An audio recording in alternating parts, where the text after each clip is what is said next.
The high society of Boston's undead elite thrives on absolute terrifying perfection. So when Nathaniel Croft, the ruthless vampire king of the eastern seaboard, looked at Josephine, a plus-size, deeply human archivist, sweating in a cheap taffeta gown, and mocked, "If you dance this waltz without stumbling, I'll marry you," the ballroom erupted in cruel, mocking laughter. It was supposed to be a humiliating joke to break her spirit, but Josephine didn't run away crying. She stepped forward, took his cold hand and sealed a bloody, inescapable pact. The grand ballroom of the Rosecliff Annex in Newport, Rhode Island smelled heavily of night-blooming jasmine, expensive vintage champagne, and the faint coppery tang of human blood. Josephine Miller pressed her back against the cool marble of a gilded pillar, praying to whatever higher power was listening that the shadows would swallow her whole. Josephine was not supposed to be here. She was an archivist, a mortal employee on the payroll of the Croft estate, hired strictly for her unparalleled knowledge of 17th century Dutch antiquities. She spent her days in the dusty, temperature-controlled sub-basements of the Croft Library, cataloguing stolen masterworks that the immortal elite had hoarded for centuries. But tonight was the winter solstice gala, the most important night in the vampiric social calendar.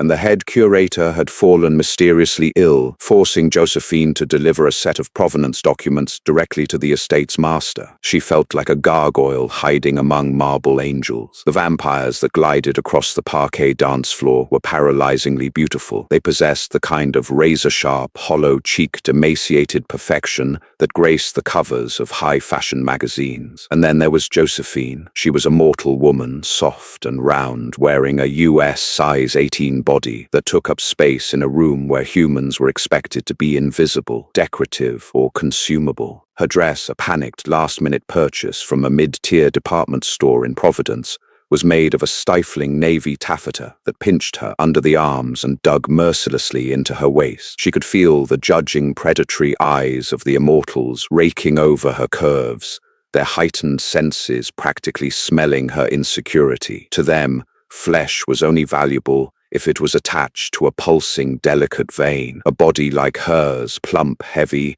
undeniably human and imperfect, was an offense to their aesthetic sensibilities. "Look at it," a voice sneered, soft but perfectly audible to the sharp-eared crowd. Josephine flinched. Standing a few feet away was Camilla, a vampire of terrifying pedigree, wearing a backless, custom-made Vera Wang gown that clung to her impossibly thin frame like liquid silver. Camilla was holding a crystal flute of a dark, viscous liquid, her crimson lips curled into a sneer of pure disgust. "I didn't know the caterers were allowing the livestock to roam free," Camilla remarked to her companion, an equally flawless vampire who chuckled, the sound like breaking glass. "Honestly, the sheer bulk of the creature, how does it even move without collapsing under its own weight?" Josephine felt a hot flush of humiliation creep up her neck, staining her cheeks. She gripped the leather portfolio containing the provenance of a stolen Rembrandt so tightly her knuckles turned white. "Don't cry," she ordered herself. "Do not give them the satisfaction. You are here to do a job." She needed this job. Her mother's medical bills back in Pawtucket were piling up, and the Croft estate paid 10 times the standard rate for discretion. Josephine swallowed the lump in her throat and tried to make herself smaller, wishing the navy taffeta could act as an invisibility cloak, but her movement caught the eye of the one predator in the room she had been desperately trying to avoid. The crowd parted in a sudden, reverent wave. The low hum of string instruments seemed to quiet. Nathaniel Croft, the vampire king of the eastern seaboard, was crossing the room. Nathaniel was a terrifying vision of masculine authority. He had ruled the New England territories since the late 1800s, a ruthless tactician masquerading as a modern billionaire. He wore a perfectly tailored midnight blue tuxedo that highlighted the broad span of his shoulders and his predatory grace. His eyes, the color of crushed obsidian, were fixed entirely on Josephine. He moved with the terrifying stillness of a shark in dark water. As he approached, the temperature in the room seemed to plummet. Camilla immediately puffed up her chest, stepping forward to intercept him, her voice dropping an octave into a sultry purr. "My Lord Croft, we were just discussing the tragic decline in the estate's hiring standards." Nathaniel didn't even look at Camilla. He stopped directly in front of Josephine. He was so close she could smell his cologne bergamot, old paper, and ice. He looked down at her, his gaze sweeping over her flushed face, her unruly chestnut curls, and the cheap, straining fabric of her dress. "Miss Miller," Nathaniel said, his voice a low, dark velvet that sent an involuntary shiver down her spine. "You are trembling. Do our guests frighten you, or is it simply the exertion of standing? A collective snicker rippled through the gathered elite. Josephine's heart hammered against her ribs like a trapped bird. He was mocking her. The king himself was pausing his night to publicly humiliate the fat human archivist. "I brought the documents you requested, Mr. Croft," Josephine managed to say, her voice shaking only slightly as she held out the leather portfolio. "The Rembrandt provenance. I will take my leave now." She tried to push past him, desperate to escape the suffocating ballroom, but Nathaniel shifted his weight, blocking her path with effortless dominance. Leaving so soon, Nathaniel's lips curved into a cruel, devastating smile. "But the night has just begun, and the orchestra is about to play." The string quartet in the raised balcony began to tune their instruments, signaling the start of the Midnight Waltz. In vampiric society, the Midnight Waltz was not a mere dance. It was an exhibition of power, agility, and immortal stamina. "Mr. Croft, please," Josephine whispered, her voice dropping so only he could hear. "I don't belong here. I just want to go home." Nathaniel tilted his head, his black eyes glinting with a dangerous mixture of boredom and malice. He had lived for 400 years, and his primary entertainment came from breaking things, specifically breaking the pride of those who thought they had any right to occupy his space. He saw the defiance buried deep in Josephine's hazel eyes, masked by her embarrassment, and it irritated him. How dared this heavy, ordinary mortal look at him with anything other than absolute terror? "You mortals are so tedious," Nathaniel declared loudly, ensuring the entire room could hear. "You clutter my halls with your sweat and your anxiety. You complain of fatigue when you have done nothing but stand in the corner like an overgrown wallflower." Camilla laughed, stepping closer to Nathaniel's side. She couldn't dance if she tried, Nathaniel. The poor thing would likely trip over her own mass and crush the floorboards, send her back to the basement where the dust can hide her. Josephine's vision blurred with unshed tears. She had spent her entire life dealing with comments like this, from high school gym teachers, from doctors who blamed every ailment on her BMI, from strangers on the subway. But hearing it here in a room of immortal apex predators felt like a public execution. She looked up at Nathaniel, her hazel eyes meeting his obsidian ones. "Take the portfolio, sir, please." Nathaniel looked at the portfolio, then back at her. A wicked, arrogant idea formed in his mind. In vampire lore, words spoken in front of the court were binding contracts. The immortals called it the veritas vinculum, the truth bond. If an immortal made a public vow, the ancient magic of their bloodline forced them to honor it. It was a failsafe to prevent the kings from breaking treaties. Nathaniel knew this. The whole room knew this. He decided to make a joke so cruel, so utterly impossible, that it would force this human to run weeping from the room, proving his absolute dominance and entertaining his guests in one fell swoop. Nathaniel didn't take the portfolio. Instead, he extended his pale, perfectly manicured hand toward Josephine. "I have a proposition, Miss Miller," Nathaniel said, his voice booming over the silence of the ballroom. "A test of your fortitude. They say humans are resilient. Let us see." Josephine stared at his outstretched hand as if it were a coiled viper. "What do you mean?" "The orchestra is about to play the Danse de Song," Nathaniel announced. The room collectively gasped. The Danse de Song was a notoriously aggressive Viennese waltz played at a breakneck tempo that tested the limits of even vampiric reflexes. "If you take my hand and dance this waltz with me, if you can keep up without stumbling, without stopping, without begging for mercy."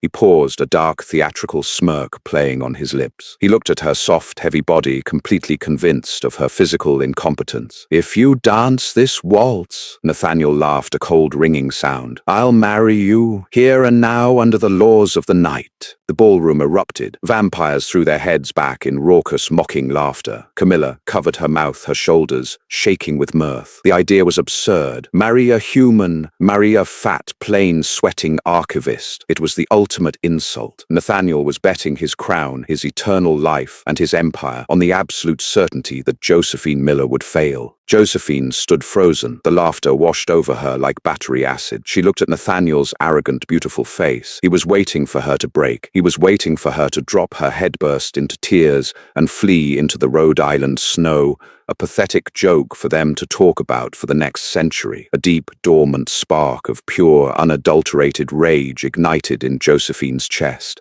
What the Immortals didn't know, what Nathaniel's extensive background checks into her academic history had failed to uncover, was that before her father died and the medical bills bankrupted her family, Josephine had practically been raised on the hardwood floors of a competitive ballroom dance studio in Providence. Her weight had never hindered her grace. It had only hindered the biased judges who refused to award a plus-size girl the gold medal. She knew the Viennese waltz. She knew the rhythm, the physics of momentum, the brutal, breathless stamina it required. The laughter continued to ring in her ears. If I run, Josephine thought, her jaw tightening. I am exactly what they think I am. She placed the leather portfolio onto a nearby silver tray. She wiped her sweating palms on the sides of her cheap navy taffeta skirt. And then, lifting her chin, Josephine Miller reached out and placed her warm human hand firmly into the freezing marble-like palm of the Vampire King. "Lead, your majesty," she said, her voice dead steady. The laughter in the ballroom cut off so abruptly, it was as if someone had pulled a plug. The silence that followed was deafening. Nathaniel's smirk faltered for a fraction of a second, his dark eyes widening in genuine shock at the contact. Her hand was so warm, so undeniably alive. He recovered quickly, his expression hardening into a mask of cruel determination. "Foolish mortal," he hissed under his breath. "I will break your legs before the second chorus." "Try it," Josephine whispered back. Nathaniel snapped his free hand in the air, a sharp, commanding gesture toward the balcony. The conductor raised his baton, his face pale with shock. With a violent slash of his arm, the orchestra launched into the danse de sang. It didn't begin slowly. The music exploded into the room with a frantic, aggressive three-quarter time, the cellos aggressively soaring at their strings, the violins screaming. It was a tempest of sound. Nathaniel pulled Josephine into the frame with terrifying force. His right hand clamped onto her back, his fingers digging into the taffeta just below her shoulder blade. It was a grip designed to intimidate, to overpower. He stepped forward on the downbeat, driving straight into her space, intending to bowl her over backward in the very first second of the dance. But Josephine didn't fall. Years of muscle memory, buried under stress and archivist dust, flared to life. As Nathaniel drove forward, Josephine seamlessly executed a perfect reverse turn, shifting her weight flawlessly and stepping back with a lightness that defied gravity. She absorbed his aggressive momentum and redirected it, her body curving into the classic ballroom frame. She kept her head snapped sharply to the left, her posture impeccably straight, refusing to look him in the eye. Focusing entirely on the line of dance, Nathaniel's eyes widened. He immediately increased the tempo, pulling her into a rapid series of natural turns, spinning her down the length of the grand ballroom. The centrifugal force was immense. The room blurred into a streak of gold marble and shocked, immortal faces. 1, 2, 3, 1, 2, 3. Josephine's feet flew across the polished parquet floor. The cheap navy dress billowed around her legs. She was heavy, yes, but that weight gave her an anchor against Nathaniel's supernatural speed. Where a lighter, frailer human would have been whipped around like a rag doll, Josephine used her mass to ground the frame, matching his terrifying power with deep, sweeping strides. "You're hiding something, little archivist," Nathaniel growled softly, the sound vibrating against her collarbone as they spun past the enormous crystal chandelier. He was no longer smiling. The joke had evaporated. "I'm not hiding anything," Josephine replied, her breathing perfectly measured. "You just never bothered to look." Infuriated, Nathaniel decided to end it. He gripped her tighter, his thumb bruising her spine, and threw them into a fleckle, a notoriously difficult rapid spin in the dead center of the floor that required both partners to rotate on a single axis without traveling. It was designed to induce extreme dizziness. Executed at vampire speed, it usually caused humans to black out. The world spun into a dizzying vortex. The faces of the vampires, Camilla's horrified gasp, the wide-eyed stares of the elite became a smeared canvas of color. Josephine felt the blood rushing to her head, the nausea building in her throat. The physical strain was agonizing. Her calves burned, and the corset of her cheap dress was constricting her lungs, starving her of oxygen. "Don't stumble," she chanted in her mind. "Do not give him the satisfaction." She engaged her core, locking her frame against his rigid arms. She matched his footwork perfectly, her sensible black heels crossing and uncrossing in a blur. She felt Nathaniel's freezing chest heaving slightly against her own. Even he was exerting effort to maintain this unnatural speed. He looked down at her, his obsidian eyes locking onto her flushed, determined face. For the first time in 4 centuries, Nathaniel Croft felt a spike of genuine awe. The woman in his arms was not a delicate, wilting flower. She was a force of nature. The soft flesh he had mocked was wrapped around a spine of pure steel. The music swelled to its aggressive, chaotic crescendo. The violins shrieked a final, desperate high note. With a brutal, sweeping movement, Nathaniel threw Josephine into a deep, dramatic dip, just as the final chord struck. He held her suspended inches from the marble floor. The music stopped. The ballroom was dead silent. Josephine was panting her chest, heaving a bead of sweat, tracing the curve of her neck. But her feet had never crossed improperly. She had not tripped. She had not stumbled. She had survived the danse de sang. She looked up into Nathaniel's face. He was staring at her frozen, his mouth slightly parted. The mockery was entirely gone, replaced by a dark, terrifying realization. "I believe," Josephine gasped out, her voice echoing in the dead silence of the ballroom. "The dance is over, my king." A low rumble of horrified whispers broke out across the room. The vampires understood what had just happened. The veritas vinculum had been invoked. Nathaniel had made a public vow to the ancient magic of his bloodline. Nathaniel slowly pulled Josephine upright. He didn't release her hand. The temperature in the room dropped until frost began to form on the edges of the champagne flutes. He looked at Camilla, who was pale with terror, and then back to the breathless plus-size human who had just checkmated the most powerful immortal on the eastern seaboard. A dark, dangerous fire ignited in Nathaniel's eyes. He lifted Josephine's hand to his mouth, his fangs grazing her knuckles in a kiss that sealed her fate. "Well played, my queen," Nathaniel whispered, and the magic of the blood vow snapped shut around them both like a steel trap. The silence in the Rosecliff Annex ballroom was no longer merely quiet. It possessed a suffocating physical weight pressing down on the shoulders of every immortal present. The ancient magic of the veritas vinculum didn't care about the social hierarchies of the undead elite, nor did it respect the panicked, regretful calculations undoubtedly racing through the mind of the vampire king. As Nathaniel's fangs grazed the knuckles of Josephine's warm, trembling hand, a visceral shockwave of energy violently ruptured the heavy scent of jasmine and vintage champagne. It began as a faint crimson luminescence bleeding from the polished parquet floorboards directly beneath their feet. The light rapidly intensified, spiraling upward in thick, ethereal ribbons of blood-red magic that coiled tightly around Nathaniel's tailored midnight blue tuxedo and Josephine's strained, sweat-dampened navy taffeta dress. The magic was ancient, absolute, and utterly undeniable. Josephine gasped, her hazel eyes widening in sheer terror as the searing, blinding light wrapped tightly around her left ring finger, sinking deeply into her skin like a branding iron before vanishing beneath the surface. She expected agony, but instead she felt an overwhelming, terrifying surge of cold power flood her human veins. Nathaniel staggered backward, physically repelled by the completion of the magical contract. He stared at his own left hand, where a matching ring of phantom crimson light had briefly flared and disappeared. The absolute undeniable truth of the situation crashed over him with the force of a falling grand piano. He, Nathaniel Croft, the ruthless, undisputed ruler of the eastern seaboard, the immortal tactician who had slaughtered warlords and decimated rival covens,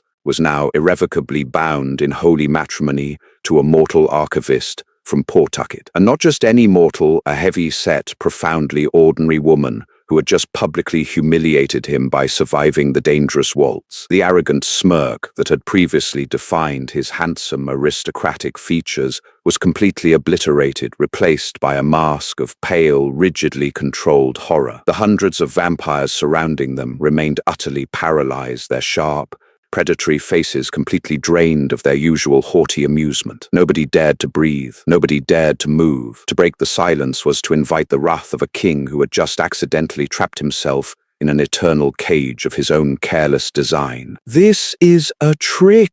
Camilla suddenly shrieked, her voice shattering the suffocating silence like a thrown brick through a stained glass window. The incredibly thin, terrifyingly beautiful vampire lunged forward from the edge of the crowd, her silver designer gown glittering aggressively under the massive crystal chandeliers. Her face was contorted into a hideous, feral mask of pure jealousy and unadulterated rage. "She cheated the human livestock, must possess some pathetic stolen talisman. Nathaniel, you cannot possibly let this stand. Look at her. Look at the repulsive, sweating bulk of the creature. She is an absolute abomination to our kind." Camilla's perfectly manicured hands morphed her fingernails, elongating into jagged, terrifying talons as she launched herself violently toward Josephine, intending to rip the mortal woman's throat out and sever the newly forged magical bond before it could fully settle into their respective bloodlines. Josephine squeezed her eyes shut and instinctively threw her arms up to protect her face, expecting the agonizing, tearing bite of immortal fangs. But the terrifying impact never came. A deafening, explosive crack echoed violently through the massive ballroom, followed immediately by the sickening crunch of shattering bone. Josephine cautiously opened one eye and lowered her trembling arms. Nathaniel was standing firmly positioned directly in front of her, forming an impenetrable,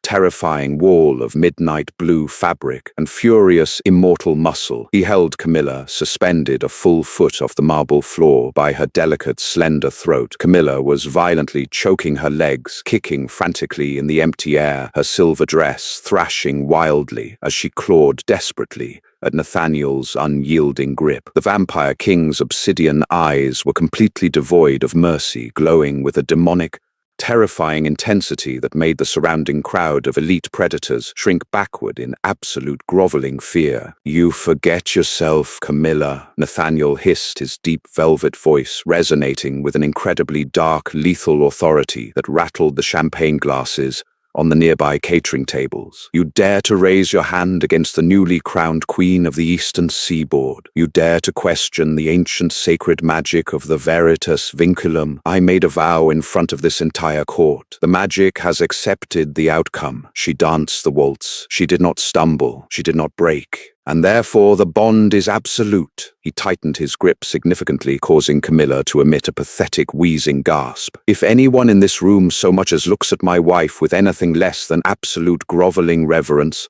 I will personally strip the flesh from their immortal bones and leave their screaming remains for the rising sun. Do I make myself perfectly clear?" A chorus of terrified, hastily muttered agreements violently rippled through the gathered crowd. Nathaniel disgustedly threw Camilla to the floor, where she collapsed into a weeping, humiliated heap of silver silk and heavily bruised ego. Nathaniel slowly turned to face Josephine. His chest was heavily rising and falling, betraying the immense, barely contained rage boiling beneath his meticulously maintained facade. He extended his freezing marble-like hand toward her once again, but this time there was absolutely no mocking arrogance in his gesture. It was a rigid, unbreakable command. "Come with me, Josephine," he ordered softly, though the tone left entirely no room for negotiation. "We have a tremendous amount of urgent matters to discuss, and we are no longer providing free entertainment for these pathetic sycophants." Josephine, still violently trembling from the adrenaline and the terrifying proximity of death, silently placed her warm hand into his. Without casting a single backward glance at the hundreds of stunned, silent vampires, Nathaniel forcefully led her out of the grand ballroom, sweeping through the massive oak double doors and plunging them into the dimly lit, profoundly silent corridors of the Croft Estate's heavily restricted private wing. The private corridors were heavily adorned with priceless 17th-century tapestries and dimly glowing gaslight sconces that cast long, ominous shadows across the thick, imported Persian rugs. Josephine struggled significantly to keep pace with Nathaniel's terrifyingly long, predatory strides. Her sensible black heels clicked frantically against the floorboards, and the cheap navy taffeta of her dress furiously rustled in the oppressive silence. She felt utterly ridiculous, entirely out of place and deeply terrified. She was a simple, debt-ridden archivist who spent her weekends clipping coupons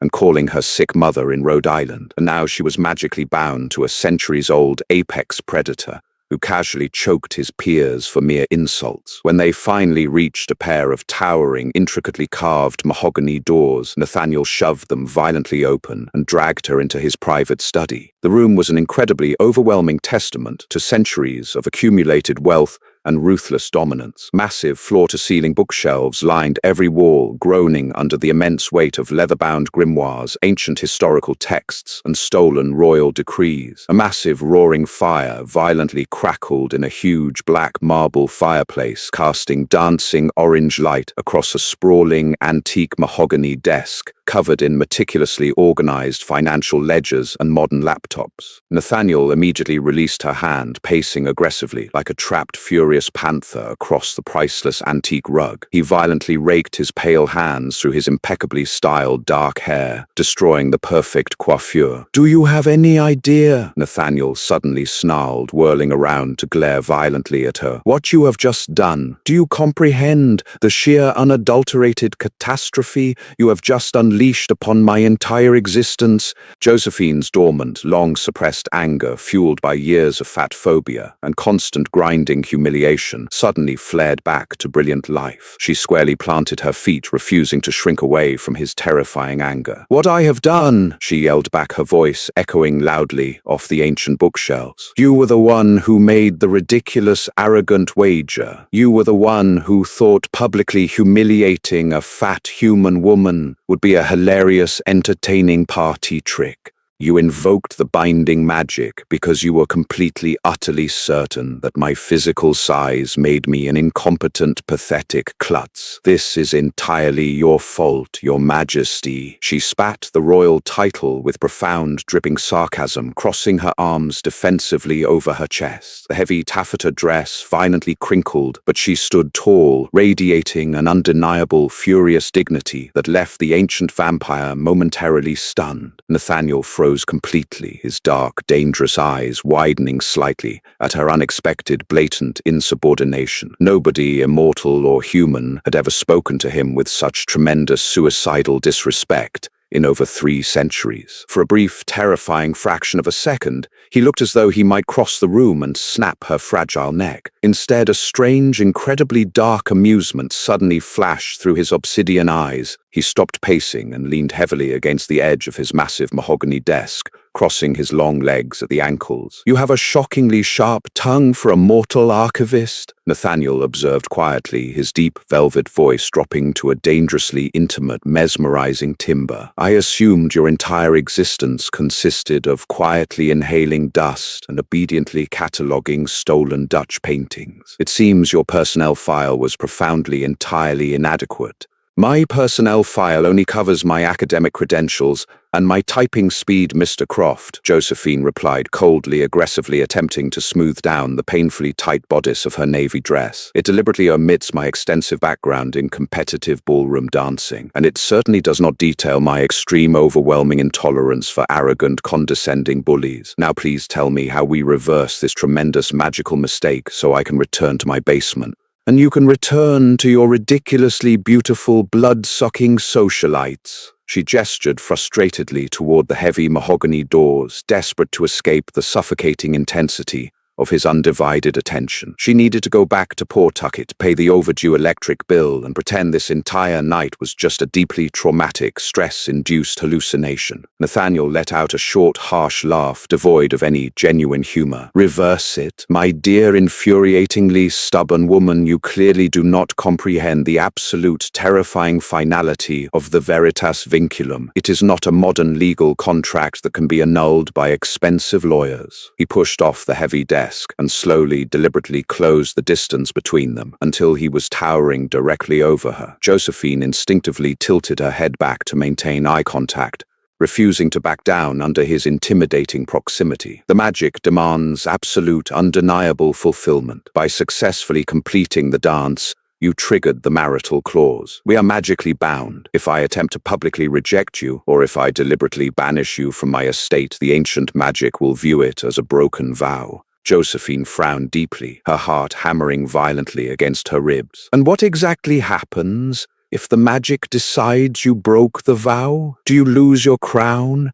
Do you get demoted to a lesser territory? Nathaniel's beautiful aristocratic face hardened into a mask of pure, unadulterated grimness. If the vow is broken, he stated completely flatly, the terrible truth of their situation finally coming to light, the magic will violently and instantly incinerate my heart inside my chest. I will turn into a pile of useless, smoldering ash before the sun rises. A profound, suffocating silence descended heavily upon the dark study. Josephine felt the blood rapidly drain from her flushed face. She was suddenly and entirely responsible for the continued existence of the most powerful, terrifying entity on the eastern seaboard. However, Nathaniel continued, his voice dropping to an incredibly dark, deadly whisper, the situation is significantly more complicated than merely surviving each other's company. The veritas vinculum requires the marriage to be fully properly sealed, according to ancient vampiric traditions. He reached out his freezing fingers gently, almost hesitantly brushing against the warm, soft curve of her cheek. Josephine forcefully suppressed a sudden shiver at the sheer,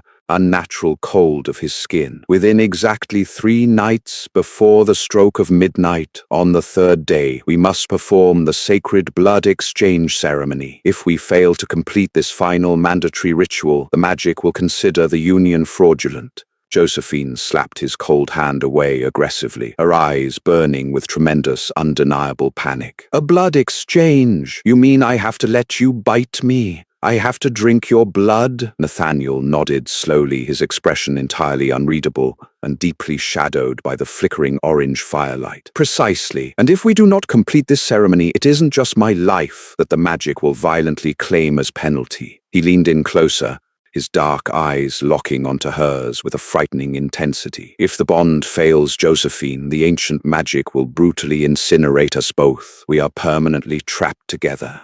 Josephine stumbled backward, her sensible heels catching on the thick Persian rug. She collapsed into a heavy leather armchair, her mind racing with the horrific, unbelievable reality of her situation. She was no longer just an employee. She was a hostage to ancient, unforgiving magic. If she ran away to protect herself, she would die in flames. If she stayed, she would be forced to permanently bind herself to a monster who had mocked her weight and tried to publicly humiliate her for his own sick entertainment. There has to be another way, Josephine whispered, burying her face in her hands. There has to be a loophole. Some dusty old grimoire in your massive library must hold a counterspell. You are the king. You have unlimited resources. Fix this. I assure you, if there were a way out, I would have already taken it, Nathaniel replied brutally, walking back to his desk and pouring a heavy glass of amber liquid from a crystal decanter. He offered it to her, but she vehemently shook her head. He drank it himself in one swift, aggressive motion. The veritas vinculum was designed by the original founders of the vampiric courts, specifically to prevent political betrayal. It is ironclad.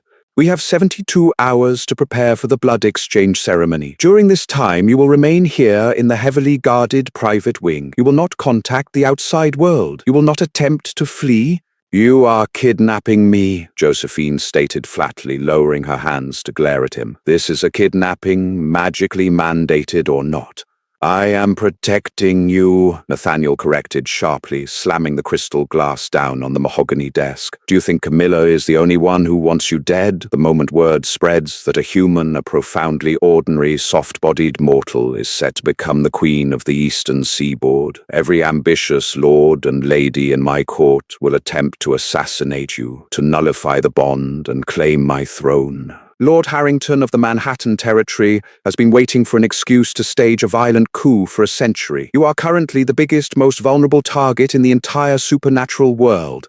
He walked back over to her, his towering frame casting a massive, intimidating shadow over her chair. But when he spoke again, some of the harsh, cutting edge had miraculously vanished from his voice, replaced by a strange, begrudging respect. You survived the Danse de Sang, Josephine. You prove that you possess an incredible, undeniable resilience hidden beneath that infuriatingly fragile human exterior. Now you are going to have to prove that you can survive my court. Nathaniel extended his freezing hand to her once more, his obsidian eyes locking onto hers. Welcome to your new life, my queen. Try not to get us both killed before Thursday. The morning sun completely failed to penetrate the heavily fortified blackout velvet curtains of the master suite in the Croft estate. Josephine Miller awoke with a violently sudden gasp, her heart hammering frantically against her ribs as the terrifying memories of the previous night crashed down upon her consciousness. She was hopelessly trapped in a gargantuan, impossibly lavish bed that felt more like a silken ocean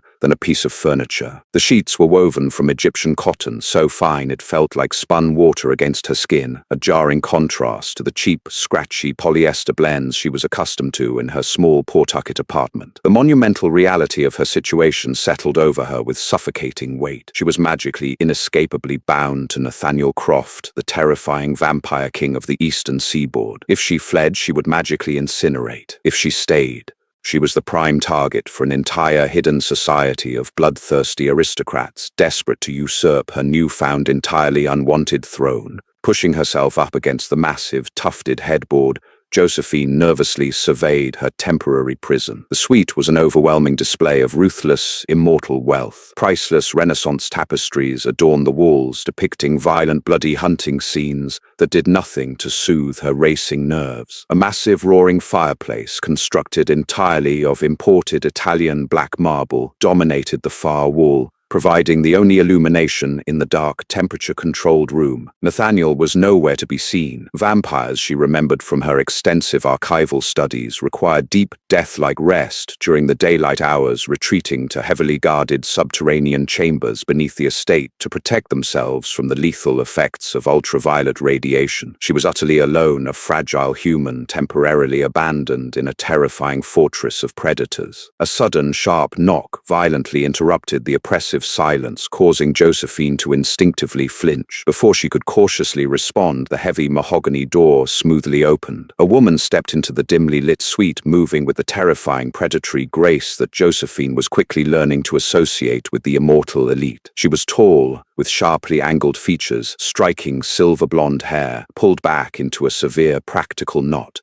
and completely devoid of the haughty, fashionable vanity that Camilla had aggressively displayed. She wore a tailored black tactical suit, heavily armed with silver-plated daggers strapped completely openly to her thighs. "Good morning, Your Majesty," the woman said, her voice a clipped, heavily accented, completely emotionless monotone. "I am Valerie. The king has personally assigned me as your primary daylight guardian and tactical liaison. You are to remain entirely within this suite until sundown. The estate is currently on absolute lockdown." Josephine swung her legs over the edge of the massive mattress, pulling the thick velvet comforter tightly around her shoulders, like a makeshift shield. "A tactical liaison?" she echoed, her voice trembling slightly despite her best efforts to sound brave. "Is that a polite, politically correct term for a prison warden?" "It is a completely accurate term for someone whose sole, entirely stressful responsibility is keeping you breathing for the next 60 hours, Valerie replied flatly, stepping further into the room and critically scanning the dark corners for any hidden threats. "Lord Harrington of the Manhattan Territory has already mobilized his political allies. Rumors of your miraculous survival of the Midnight Waltz and the subsequent activation of the ancient marital magic have spread through the supernatural underworld faster than a highly contagious plague. Harrington views your profound human vulnerability as Nathaniel's ultimate fatal weakness. He will undoubtedly attempt to orchestrate an assassination before the blood exchange ceremony can permanently solidify the mystical bond." Valerie smoothly gestured toward a heavily laden silver cart positioned near the seating area. "I have brought you human sustenance. A mortal chef from the renowned Balthazar Bakery in New York was discreetly flown in before dawn to prepare your meals under extreme, heavily armed supervision. Eat. You will require tremendous physical strength to survive the coming nights." Josephine cautiously approached the silver cart. Her stomach emitted a loud, entirely unroyal rumble. The aroma of freshly baked butter croissants, perfectly poached eggs, and rich imported Colombian coffee was incredibly distracting. She reached out her fingers, brushing against the handle of an ornate silver teapot. However, her extensive years as a dedicated, incredibly observant archivist suddenly triggered a massive, glaring alarm in her brain. She froze completely. The silver teapot was wrong. Josephine closely examined the intricate winding floral patterns violently etched into the incredibly expensive metal. The Croft family crest, which she had meticulously catalogued on hundreds of historical documents, was subtly inverted, the tiny roaring lion facing the left instead of the right. It was a minuscule, almost invisible error, but to someone whose entire career relied entirely upon noticing historical discrepancies, it was a gigantic flashing neon sign of profound danger. She immediately recognized the alternate crest. It belonged to the Harrington lineage, a rival family that had aggressively attempted to seize control of the lucrative Boston shipping lanes in the late 19th century. "Valerie," Josephine said softly, her voice entirely devoid of panic but tight with absolute certainty. "Do not touch this cart. Do not let anyone else touch this cart." The vampire guard instantly went perfectly still, her hand flying instinctively to the silver dagger strapped to her thigh. "Explain immediately." The teapot, Josephine pointed frantically, taking several large aggressive steps backward, away from the breakfast spread. "The family crest is completely wrong. It is the Harrington seal, heavily disguised to look like the Croft crest. This card did not come from your heavily armed kitchen. Someone entirely else brought this into the suite." Valerie's eyes narrowed into incredibly dangerous glowing slits. She moved with terrifying, blinding speed, snatching a small, seemingly innocent blueberry muffin from the silver tray and forcefully tossing it directly into the roaring black marble fireplace. The exact moment the pastry violently struck the burning logs, the flames erupted into a massive, blinding flash of toxic, aggressive green light, violently hissing and spitting thick, incredibly foul-smelling black smoke into the pristine suite. It was heavily laced with a lethal, highly concentrated dose of refined wolfsbane and completely pulverized silver glass, a vicious combination designed to violently destroy a human digestive tract and completely melt a vampire from the inside out. Valerie slowly turned to look at Josephine, her previously entirely stoic expression replaced by a look of profound, entirely genuine shock and newfound undeniable respect. "You noticed a millimeter discrepancy on a silver teapot from 5 feet away," the immortal guard whispered incredibly softly. "I am a professional archivist," Josephine replied shakily, heavily, sinking into a nearby velvet chair and wrapping her arms tightly around her stomach. "My entire job is literally noticing the tremendously tiny, incredibly dangerous things that arrogant, overly confident immortals violently overlook." When the sun completely vanished beneath the distant Rhode Island horizon, the heavy, suffocating atmosphere within the Croft estate instantly shifted from tense, guarded silence to highly aggressive, terrifyingly kinetic energy. The massive, heavily reinforced mahogany door to Josephine's suite burst completely open, violently slamming against the ancient stone wall. Nathaniel Croft marched aggressively into the room, looking like a terrifying, vengeful god of war. His dark hair was slightly tousled, and his obsidian eyes burned with an incredibly violent, uncontrollable rage that caused the temperature in the entire room to plummet tremendously to freezing levels. Valerie immediately dropped to one knee, deeply bowing her head in absolute terrified reverence. "Leave us!" Nathaniel snarled, his deep velvet voice violently vibrating with lethal intent. Valerie instantly vanished into the dark shadows, heavily closing the shattered door behind her. Nathaniel crossed the massive room in 3 incredibly long, terrifyingly fast strides,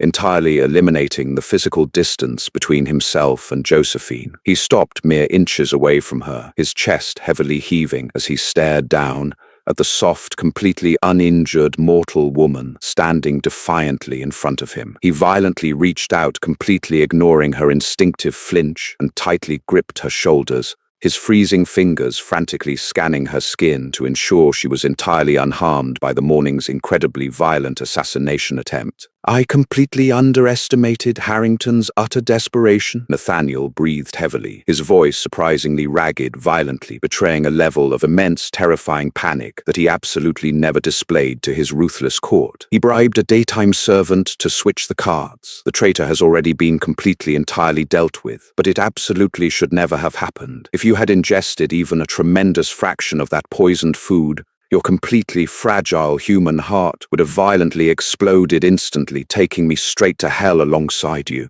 Josephine firmly pushed his cold hands away from her shoulders, refusing to be treated like a completely helpless, tremendously delicate piece of highly fragile glass. I completely handled it, Nathaniel. I am fully aware that my physical body does not completely match your highly arrogant, incredibly shallow standard of immortal, emaciated perfection. But my tremendously capable brain works perfectly fine. I am absolutely not a completely helpless victim. Nathaniel remained completely silent for a very long, intensely charged moment. The sheer tremendous rage in his glowing obsidian eyes slowly faded, entirely replaced by a profound, incredibly complex emotion that looked terrifyingly similar to genuine awe. He slowly backed away, dragging his pale hands heavily down his striking face. He was the undisputed king, an immortal tactician who had violently ruled for centuries, completely unchallenged. Yet this completely ordinary, heavily built mortal woman from Pawtucket had effortlessly outsmarted an incredibly deadly assassination plot that his own highly trained security force had completely failed to detect. "You are continuously, tremendously surprising me, Josephine," Nathaniel heavily admitted, his voice significantly softening, losing the terrifying, aggressive edge. "You possess a tremendously fierce, undeniably brilliant intellect. I publicly mocked your tremendously soft form because I am entirely accustomed to a completely brutal society where physical weakness is instantly, violently punished. But I am rapidly, entirely learning that your tremendous, undeniable strength simply resides completely elsewhere." Josephine crossed her arms completely defensively over her heavily curved chest, absolutely refusing to easily accept his incredibly rare compliment. "Don't suddenly try to violently flatter me just because my tremendous archival skills completely saved your immortal life today. We still absolutely have to figure out how to successfully survive this tremendously horrific blood exchange ceremony tomorrow night." Nathaniel slowly nodded, turning to forcefully gaze deeply into the roaring black marble fireplace. "The ceremony is incredibly intimate, profoundly dangerous, and absolutely permanent. It completely requires both participants to be entirely willing. The ancient magic actively feeds heavily on genuine submission and absolute trust. If you continuously harbor profound, tremendous terror or massive hatred toward me when our blood finally mixes, the magical bond will violently reject us, entirely incinerating us both on the grand altar." He heavily turned back to intensely face her. The flickering, incredibly bright orange firelight heavily highlighted the sharp, terrifyingly beautiful angles of his pale face. "I absolutely need you to completely, entirely trust me, Josephine. I completely understand that I tremendously behaved like an absolute arrogant monster last night. But right now we are entirely permanently bound in this tremendously deadly game. I will entirely protect you from Harrington. I will absolutely protect you from Camilla. But I entirely need your complete, tremendous cooperation."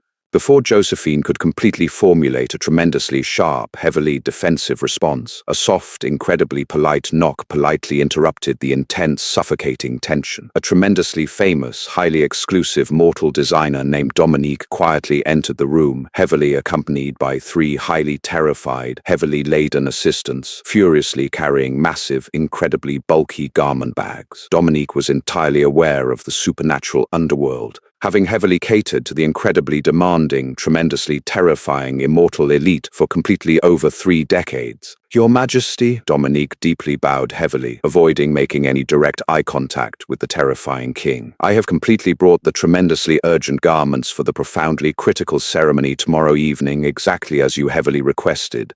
Nathaniel heavily gestured toward the completely overwhelmed designer. "I entirely took the tremendous liberty of heavily ordering something tremendously appropriate for your newly acquired, completely elevated station. The cheap, incredibly stiff taffeta you heavily wore yesterday is entirely completely unacceptable for a tremendously powerful queen." Josephine cautiously heavily stepped forward as Dominique furiously unzipped the largest tremendously heavy garment bag. The dress inside was an absolute completely breathtaking masterpiece of incredibly intricate, heavily detailed craftsmanship. It was a tremendously deep, incredibly rich shade of heavily dark crimson, entirely constructed from layers of incredibly expensive, tremendously soft silk, and entirely covered in heavily intricate, incredibly delicate black lace, heavily imported directly from ancient Venice. It completely possessed a heavily structured, tremendously supportive bodice, specifically designed to entirely accentuate and beautifully flatter her heavy curves,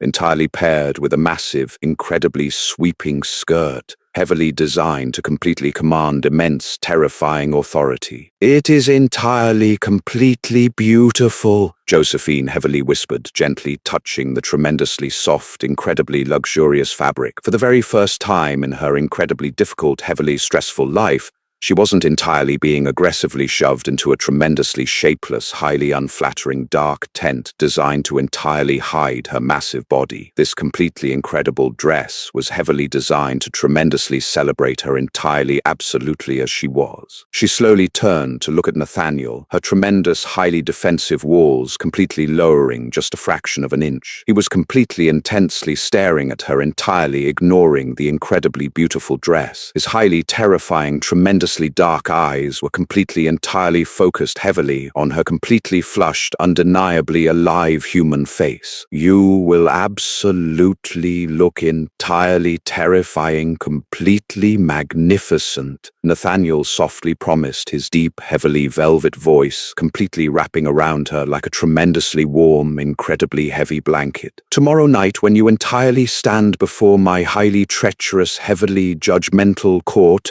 they will absolutely never completely mock you ever again. You will entirely command them, and then we will entirely bleed together." The profoundly absolute, incredibly heavy weight of his terrifying promise hung entirely thick in the highly suffocating, incredibly tense air. The tremendously deadly blood exchange entirely awaited them, and Josephine entirely knew her completely ordinary, highly mortal life was entirely absolutely over forever. The heavily fortified iron doors of the deeply hidden, entirely subterranean cathedral groaned violently as they slowly, heavily swung open. Valerie remained completely close to Josephine, her highly polished, entirely silver daggers beautifully catching the wildly flickering, incredibly dim light of the ancient, magically fueled torches lining the heavily damp, incredibly cold stone walls. Josephine wore the absolutely breathtaking, entirely custom crimson silk and highly intricate black lace gown that Dominique had meticulously constructed in mere hours. The incredibly heavy, perfectly boned corset entirely supported her soft waist, while the tremendously voluminous, highly expensive skirts swept majestically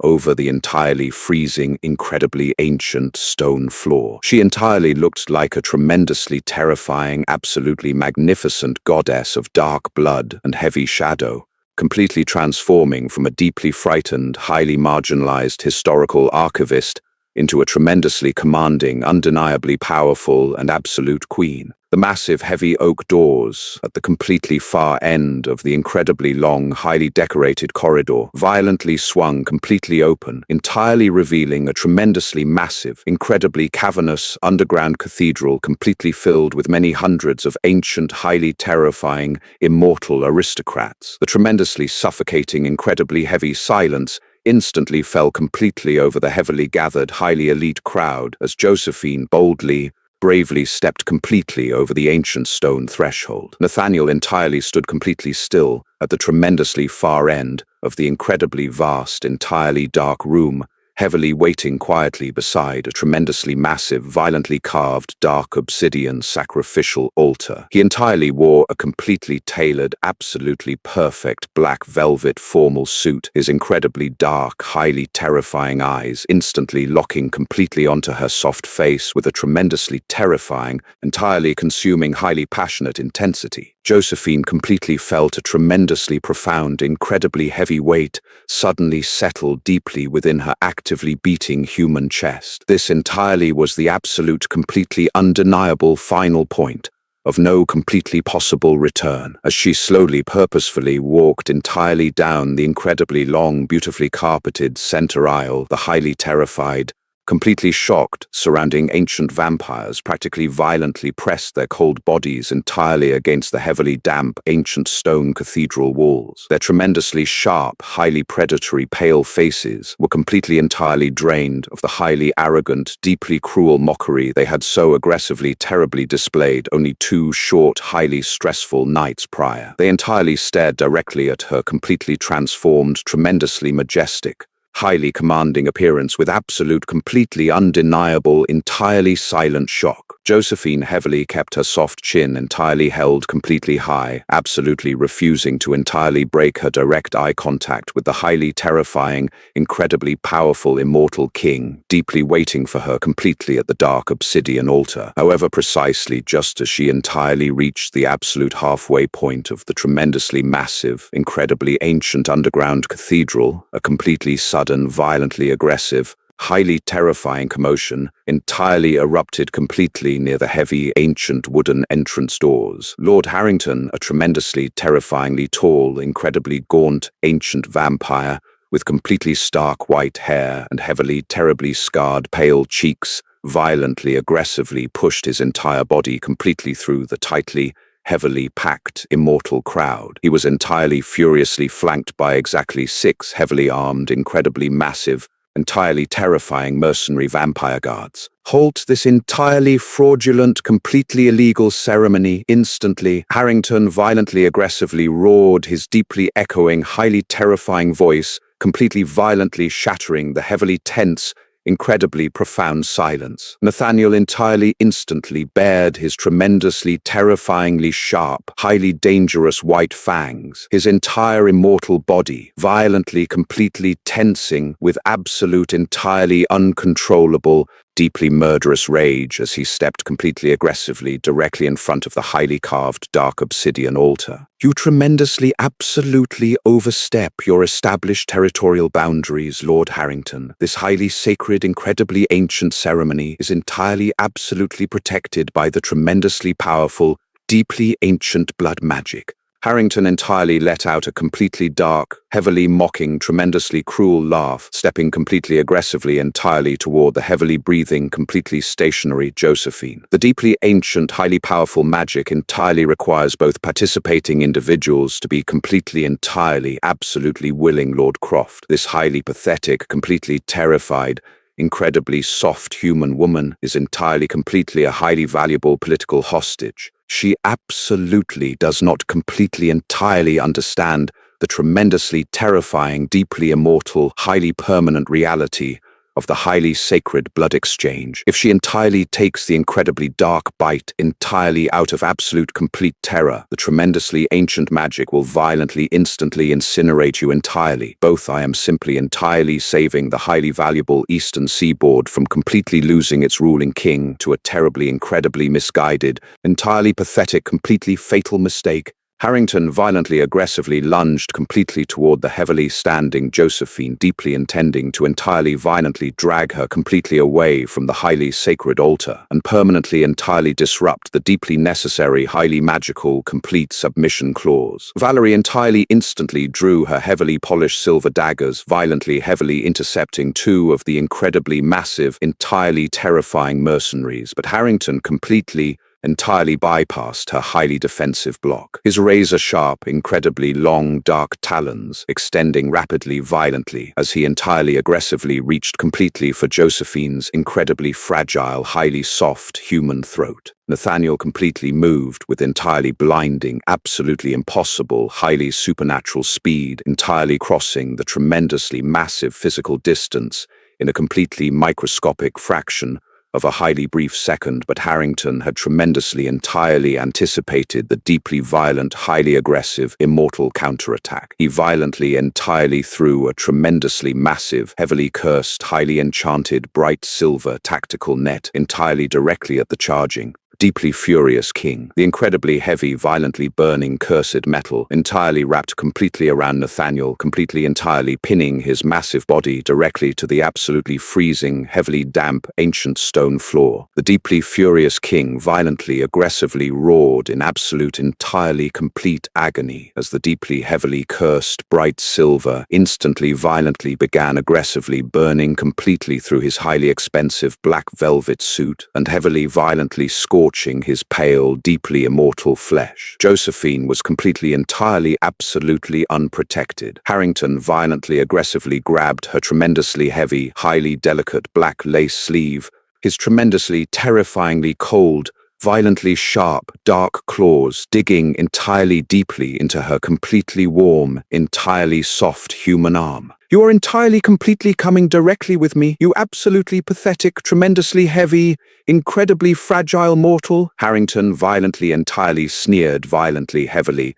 yanking her completely, entirely backward. "The highly powerful, tremendously valuable ruling throne of Boston completely, entirely belongs directly to my deeply ancient, highly superior, immortal bloodline." But Josephine completely, entirely remembered the deeply ingrained, highly intense, incredibly powerful physical muscle memory entirely from her highly competitive, tremendously demanding past ballroom dancing days. She entirely, completely anticipated his highly aggressive, deeply violent, entirely sudden physical pull. Instead of hopelessly, entirely resisting his tremendously absolute, highly unnatural, deeply immortal physical strength, she entirely, completely shifted her highly criticized, tremendously heavy, incredibly solid human weight completely, entirely forward. She aggressively, violently drove her entirely sensible, highly sturdy black heel violently, completely down directly into the incredibly fragile, highly sensitive, completely unprotected central arch of Harrington's expensive leather-clad left foot as the highly arrogant, completely shocked ancient vampire momentarily, entirely gasped in completely unexpected, entirely highly sudden physical pain. Josephine violently, completely twisted her entirely heavy, perfectly supported upper body. She entirely, completely threw her highly massive, entirely heavy human elbow completely, violently backward. The brutally, entirely solid physical strike entirely, completely connected directly with the tremendously sharp, highly angular, entirely pale bridge of Harrington's incredibly arrogant nose. It violently, completely shattered the highly ancient, deeply brittle, immortal bone with a completely, highly satisfying, incredibly loud, entirely disgusting cracking sound. The completely, entirely stunned rebel lord violently, completely stumbled heavily backward, his pale hands frantically,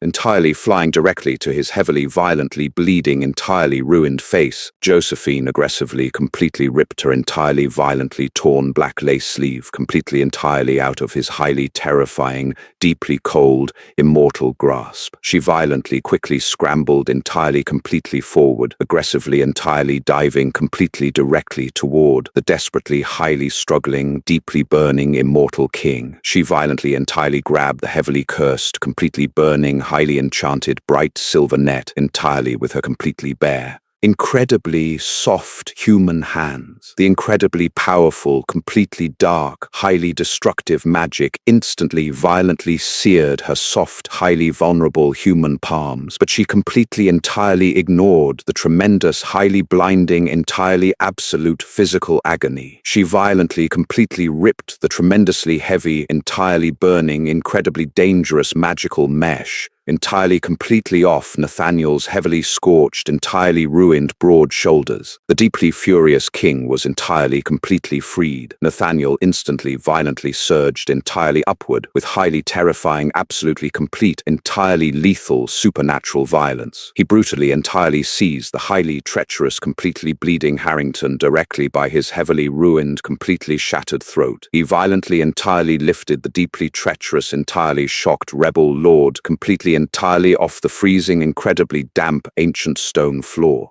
The tremendously massive, deeply underground cathedral instantly, entirely erupted directly into completely absolute, entirely highly terrifying total chaos as the highly loyal, completely heavily armed royal guards violently, aggressively descended entirely upon the deeply treacherous, completely outnumbered mercenary vampires. Nathaniel's incredibly dark, highly terrifying obsidian eyes, completely entirely burned with a tremendously highly terrifying, incredibly lethal, completely absolute dark demonic fire. He entirely completely tightened his incredibly freezing, highly marble-like, tremendously powerful physical grip entirely around Harrington's desperately, completely thrashing, highly vulnerable neck. You absolutely entirely dared to violently touch my completely chosen, highly powerful, entirely permanent queen. Nathaniel violently, deeply hissed, his heavily velvet, tremendously dark voice,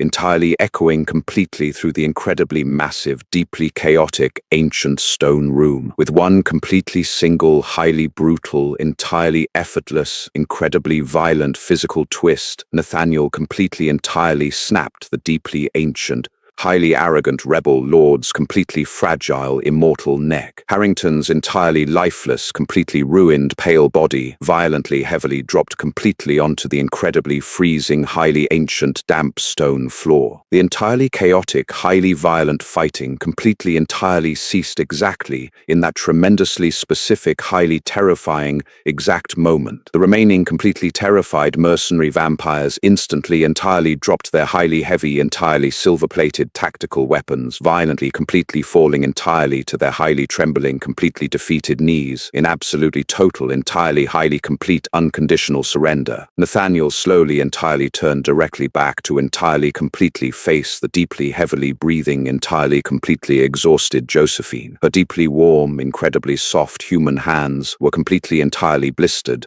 and heavily, violently burned from the incredibly cursed, highly dangerous silver magical net. Yet she entirely, completely stood, absolutely, perfectly, tremendously tall, and completely, entirely, undeniably resolute. She had entirely, completely, absolutely proven her tremendously, highly incredible, entirely unyielding human worth to the deeply skeptical, highly terrifying, immortal court. Nathaniel entirely, completely, gently reached completely out, carefully, softly, taking her heavily, violently burned, deeply injured human hands completely into his entirely, completely freezing, highly powerful, immortal grasp. The completely deep, entirely, highly terrifyingly raw emotion shining entirely inside his completely, incredibly dark, highly ancient obsidian eyes was completely, entirely undeniable, entirely, highly absolute, genuine love, and tremendously, highly deep, entirely complete, profound respect. Are you entirely, completely, absolutely sure you truly, entirely wish to completely proceed with this highly permanent, entirely, deeply ancient, sacred bond, my highly, tremendously, incredibly brave, completely, absolutely, completely fierce, entirely, heavily human queen, Nathaniel? Deeply, softly, entirely, highly, completely, gently, asked, entirely, completely, dropping his completely, highly terrifying, entirely, heavily royal guard. Josephine entirely, completely, absolutely looked deeply, entirely, directly into the incredibly, highly, completely ancient, entirely, heavily, deeply dark, obsidian eyes of the entirely, absolutely, completely terrifying vampire king. She completely, entirely, deeply knew that her completely, absolutely, entirely, highly mortal, completely, heavily, completely ordinary life was entirely, absolutely, completely, highly, permanently, entirely, deeply, absolutely over forever. Yet, entirely, completely, highly, absolute, deep within her entirely, heavily, completely human heart, she completely, entirely, absolutely, highly felt entirely, completely ready. She entirely, absolutely, completely, slowly, entirely, heavily, completely nodded her entirely, completely, absolutely human head. I am entirely, completely, absolutely, entirely, completely ready, she deeply, entirely, completely, softly, completely whispered. Nathaniel entirely, completely,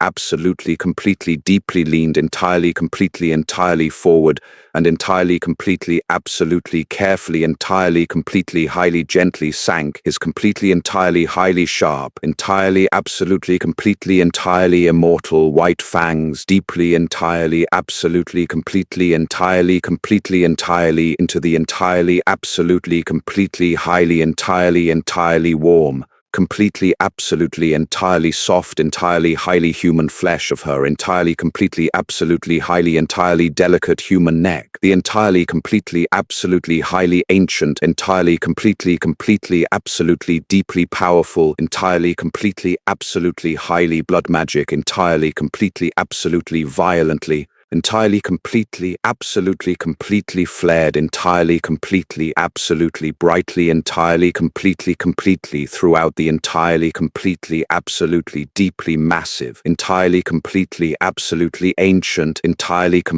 entirely stone, entirely, completely, absolute cathedral, entirely, completely sealing their entirely, absolutely, highly, entirely, completely, absolute, entirely, fate forever. Josephine's journey from an invisible mocked archivist to the undeniable queen of the eastern seaboard proves that true power does not come from hollow immortal perfection, but from the unyielding fire of the human spirit. She didn't just survive the treacherous vampire court, she absolutely conquered it. What did you think of Josephine's incredible physical transformation and Nathaniel's surprising fierce devotion? If you love this thrilling vampire romance drama and want to uncover more epic tales of dangerous love, betrayal, and dark magic, hit that like button, share this video with your friends, and subscribe to our channel today.